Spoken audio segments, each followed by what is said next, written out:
Hey everyone, my name is Jenny Merrill, and today I'm going to be reviewing some of the curriculum we had in our online master's program, and this is the Module 1 screencast. So in this master's program, so far we've completed 6 courses, and through these 6 courses I have learned a lot about teaching in general, about strategies I can include, as well as theories that I'd like to incorporate into my classroom. So the first class I'm going to discuss is TE 798. This was actually a replacement class in place of TE 790 that I got approved because I actually was volunteering in Uganda the first summer session. So I missed the TE 790 class and wasn't able to make it up. But instead I was able to write a research paper about my experiences in Uganda and then related them back to what we were learning about the second session of summer. So how did my experiences affect my teaching? I learned about the importance of culture in the classroom. The students did a lot of singing, and they were mostly songs in their native language. They also connected a lot of their core curriculum to their culture, so stuff around them. So a lot of the teachers would bring in plants, or they'd bring in even little bugs that they found, and they'd learn about those, and that's how they would teach them English. And the students loved it. It was really engaging for them, and it was really cool to see that. Also, I learned about the impact relationships and attitudes have on learning.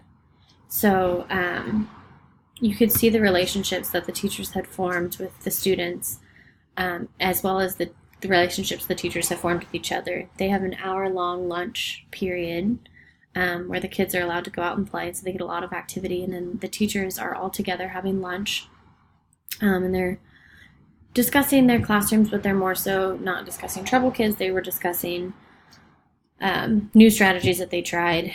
During this time, we also were able to do professional development with the teachers over there, which was the main reason I was there. So it was really interesting to give them new ideas, see them implemented into their classrooms, and then have the discussions during lunchtime. I also learned the importance of routines. So the students did the same thing every day, every time someone entered the classroom. They knew exactly what they were supposed to do, and it just made the day run smoothly, so there were no behavior issues.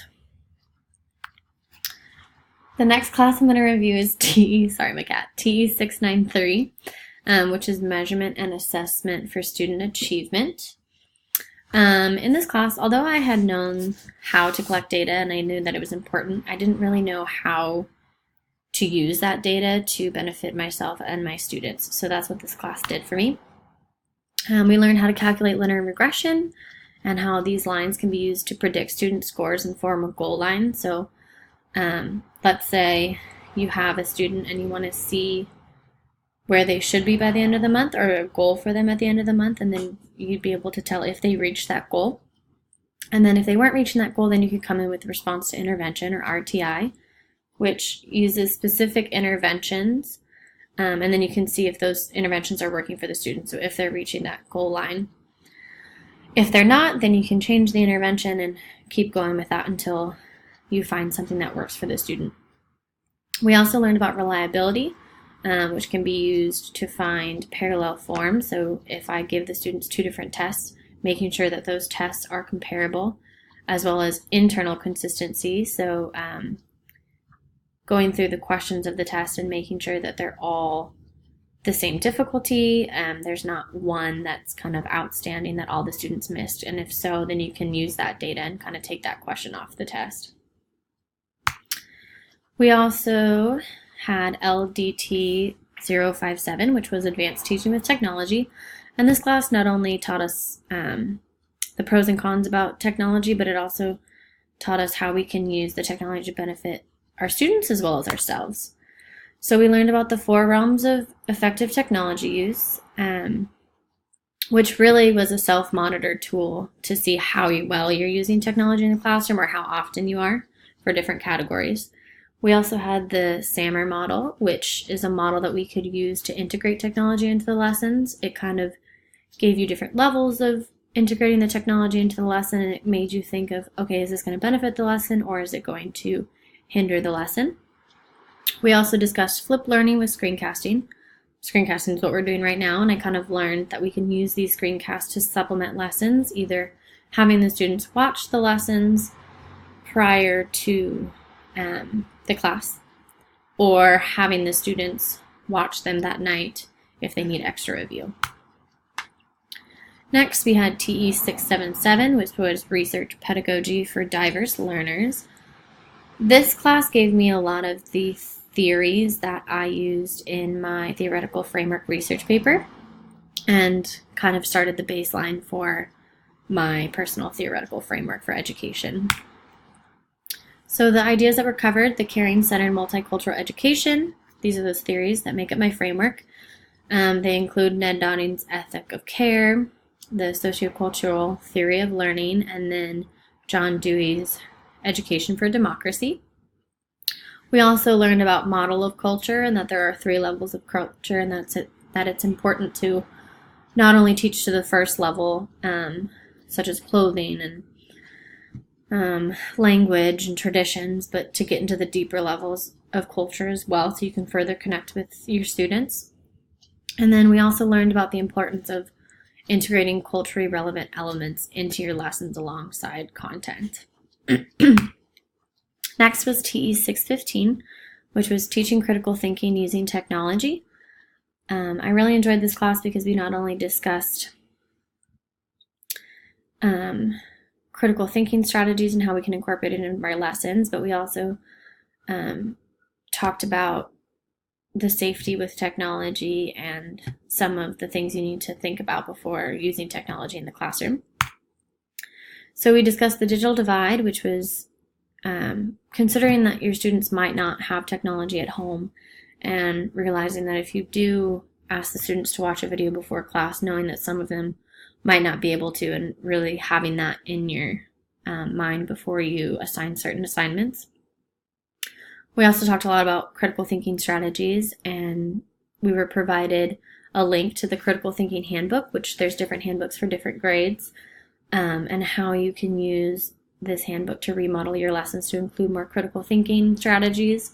It also broke down the strategies and gave you definitions as well as examples of how you can incorporate these strategies into your lessons, which was really helpful for me since I think I struggle a lot with critical thinking.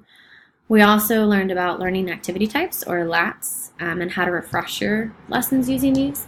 And there was also a website provided where we could go. It was divided into taxonomies and then further divided into activity types, and then they provided example activities, a brief description, and then also what types of technology you can maybe incorporate into these lessons. It was really simple to use, but it also allowed room for creativity, so it wasn't just a stick straight follow this exact lesson, and it also connected easily back to the critical thinking handbook. And lastly, TE 709 was inclusive education. We learned about evidence-based teaching and the importance of this. So just like in science, where they do experiments and they have evidence to support their theories, there's evidence-based strategies that you can incorporate into your classroom. And we were provided with the What Works Clearinghouse practice guides online. So you can go in, kind of choose a subject that you were thinking of, grade level, very specific to what you wanted to do, and then you could go through and choose strategies that have evidence behind them that you could incorporate into your classroom. We also discussed code emphasis versus meaning emphasis programs, which I had kind of known about, but some of the research behind this really emphasized the importance of explicit phonics instruction, especially in the younger grades when they are learning how to read. And finally, we also did an experiment using cold and hot reads. So we gave the students a fluency test and had them, without having seen the text or read the text before, read it and test their fluency.